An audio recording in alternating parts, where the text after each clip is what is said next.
Oh, yiggity. It is the Keep It P Piggity. And we back. And you know exactly what it is, Jack. Um, so I found this shooting super duper funny. Um, it's funny how like the just right in the beginning, I'm talking about super right in the beginning, soon as it starts, they come right with the violins for cuz. And it's kind of ridiculous too, if you really think about it. But I just wanted to keep the picture up there for him, for y'all to see it. But it says, in the last 3 years of his life, Joseph Jones was repeatedly sent to psychiatric hospitals because of his schizophrenic and delusions that a drug cartel was after him. The Nebraska man once laid down on the highway in Kansas because of he wanted to be run over by a truck, but officers tackled him and ran him in front of a vehicle. Time and time again, his family has, the family and the police have taken his guns away, but Jones was able to keep legally buying firearms. Law enforcement could do little to nothing. Once the deputies returned a Glock pistol to him, while another time, department officers confiscated his gun, although keeping it raised questions. Last month, Jones opened fire in Omaha Target store using legally purchased AR-15. No one was hit by Jones's gunfire, but police shot and killed the 32-year-old shopper in the store. So, now isn't that funny? Y'all gotta ask yourself, why isn't that video posted and plastered all over the place? Why? Why you don't see the video of cuz getting blopped down in the middle of the grocery store? They don't show you that. But they got a world premiere, the black man video getting shot. Just think about that. It goes on to say, the episode demonstrates how gun laws fail to keep firearms out of the hand of the deeply troubled people despite the nation's effort to pass red flag laws in recent years. Nah, that ain't the case though, dog. Y'all ain't suspecting him because he got the complexion for the protection. That's first off. And then you like how they shift all the responsibility to how people obtain guns and not what cuz did in this most heinous act right here, trying to probably intentionally go kill some people but just didn't have the heart to do it. Says, and I quote, for him to be allowed to buy a firearm, there's no excuse for it, Jones' uncle Larry Destin Jr. said. It was inevitable that this was going to happen. In August 2021, a deputy was called because Darskin didn't want to return the gun to his nephew, who had been released from psychiatric hospital.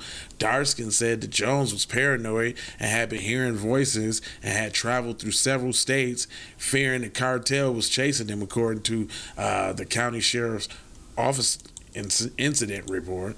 But Jones told the deputies that he was taking medication, he felt fine, he had no plans to hurt no one, the gun was clean, and the only conviction Jones had was for a DWI, which he collided with another vehicle on his way home from the bar years earlier. So basically what they're telling you is that he's been arrested for a plethora of crimes, yet he hasn't spent any jail time for it. Goes on to say, Nebraska isn't among 19 states with red flag laws, also known as extreme risk protection orders.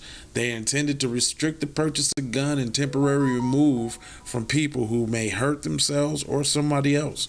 Red flag laws have been proposed for Nebraska this year, but hasn't received legislation yet. Don't try to pass this off on legislation and gun laws. Your boy went into the Target strapped up with an AR-15, crazy as cat shit, about the damn trying to shoot some people. He just didn't have the guts. I'm standing on that. It goes on, and I quote, this is kind of an example of screaming out an extreme risk protection order, said Chris Brown, the president of Brady's Center for Gun Violence, for Prevention of Gun Violence. This actually breaks my heart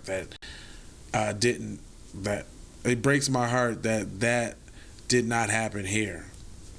Federal law is banning some mental illness people from buying guns since 1968, including those deemed a danger to themselves or others who have been involuntarily committed or judged not guilty by reason of insanity or incompetence to stand trial. But it sets what the Bureau's of Alcohol, Tobacco, and Firearms and Explosives spokesman John Hamm described as a very high bar. In order for somebody's names to be submitted to the FBI in conclusion for the National Institute of Criminal Background Check System, they must undergo a hearing in which they are deemed unable to take care of their business because of their mental illness. So basically, that's another loophole saying that, you know how they be using, the mental illness cry in the case and stuff like that. Basically, what this means is, even with that loophole, there's no real consequences unless it's deemed by a judge that you can't handle your business based off your illness. It goes on to say, police haven't said that Jones entered the Target with 13 loaded rifle magazines and fired multiple rounds. Darson said he believes his nephew didn't want to carry out a mass shooting, but instead wanted police to kill him. He said his nephew had delusions that the cartel would hurt his family. He didn't kill himself.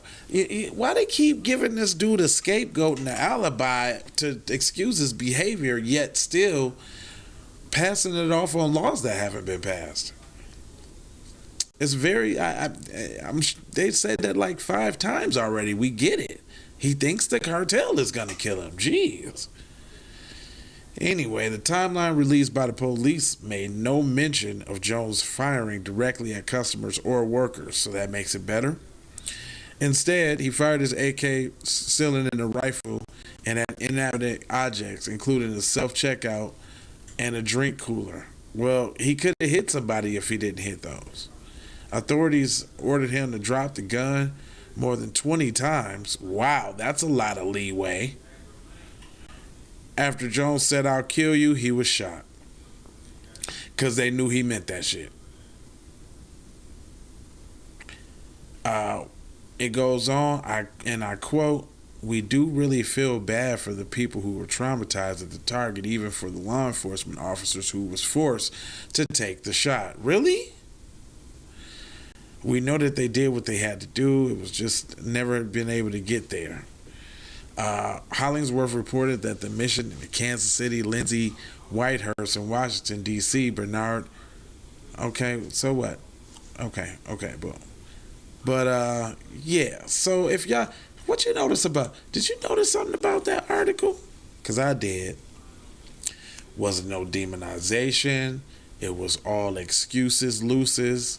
It was all, he just wasn't right in the head, but somehow we just kept having to give him guns. We don't know what the hell's going on, but he just got guns and he can just do whatever he wants. That's such a cop-out. But anyway, get in the comment section. Let me know what y'all think about that. You know what I mean? If y'all appreciate hearing about the news that's going on around the world that no other outlet is talking about, make sure you hit that like button, share this. Welcome Instagram. Appreciate y'all for jumping onto the train. And I got 4 words for you. It's love with the peace. I got blessings and aloha. Out the doha for show how. You already know how. Take these commercials before I go high, homie. Sandra Blackwood for Hot Lava Music TV. First off, let's get this straight.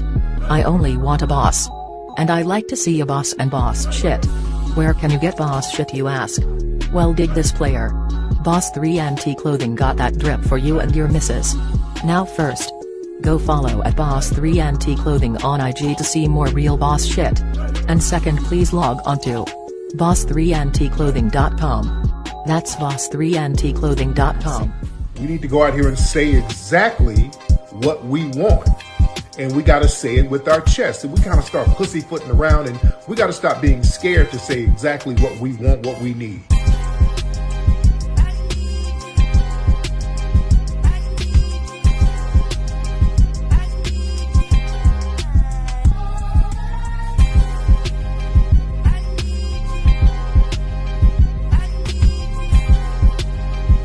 need that paper. Say it with your chest. Damn all that. We need justice. We need y'all to love us. No. We don't need that paper. We need reparations in the form of a check. Let's stop being afraid to say it.